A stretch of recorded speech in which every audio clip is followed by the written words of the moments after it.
आशा কর্মীদের স্বাস্থ্য ভবন ঘেরাও কর্মসূচি ডেপুটেশন অভিযান টাউন স্টেশনে প্রায় 40 থেকে 50 জন আশা কর্মীদের আটকে দেয় মালদা টাউন জিআরপি থানার পুলিশ।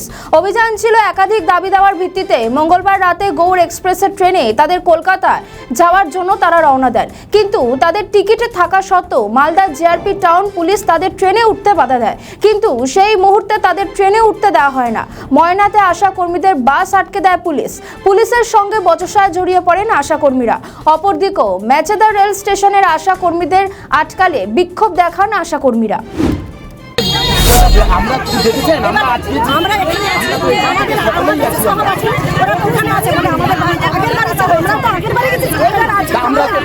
আজকে জমায়েত হওয়ার কারণে আমাদের স্বাস্থ্য ভবন যাওয়ার কথা ছিল, 7 তারিখ গিয়েছিলাম। আমাদের স্বাস্থ্য সচিব নারায়ণ সচিব নিগম আমাদেরকে ডেট দিয়েছিলেন আজকে 21 তারিখ। আমাদেরকে মানে আবার যে কি অর্ডারটা হয় সেটুকু আমাদের সাথে বসে আলোচনা করবেন, কিন্তু সেটা আমরা যদি মাঝপথে যদি আটকে যাই আমাদের তাহলে দাবি দাবা কি হলো না কতটা কি সাকসেসফুল হলাম আমরা সেটা তো জানতেই পারবো না। কিন্তু আমাদেরকে পথ থেকে আটকানো কি কারণে আমাদেরকে বলাইবন্ডাতে, এবং আরেকটা বাস আসার কথা ছিল বাইপাসে, সেটা ছিল হোগলাবাড়িতে আটকেছে। হোগলাবাড়ি থেকে কিছুটা এসে হাসপাতাল মোড়ে এলো, হাসপাতাল মোড়ে আটকেছে। এদেরকে আমি ফোন করে জানালাম হাসপাতাল মোড়ে আছে, তোমরা এগিয়ে যাও। এরাও হচ্ছে এগিয়ে গেল, কিন্তু বাসকে ঘুরে দিল যে আপনি ঘুরে যান। আর কোনো আশা কিভাবে আটকালো কিভাবে তাদের গাড়ির কাগজ দেখলো, কাগজের কোনো সমস্যা নেই, তবুও তাদের বলছে আশাকর্মীদের কোনো রিজার্ভ বাসে কোনো যাওয়া যাবে না।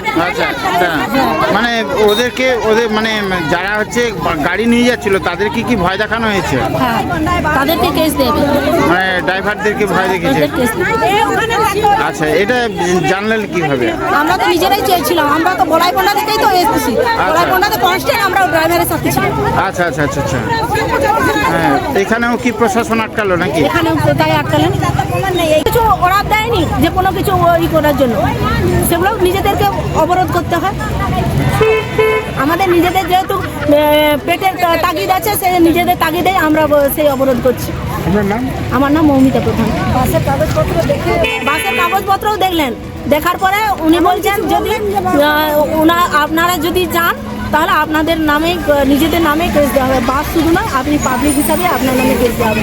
তখন উনি বললেন আপনারা কী করবেন, আপনাদের চিন্তা করুন, আপনারা আমার বাস থেকে নেমে যান এবং আমাকে 3 ঘন্টা একই জায়গাতে স্টে করতে হবে। এবং ওই বাস বলাইপন্ডাতে আছে, কিন্তু 3 ঘন্টার আগে কোনো ফোন উনি ধরেন কোথাও জানিয়ে দিয়ে। আমাদের ভিডিও ভালো লাগলে লাইক ও শেয়ার করুন, কমেন্ট সেকশনে আপনাদের মতামত জানান। আরও ভিডিও পেতে আমাদের চ্যানেলটিকে সাবস্ক্রাইব করুন এবং প্রতি মুহূর্তে খবরের আপডেট পেতে প্রেস করুন বেল আইকন।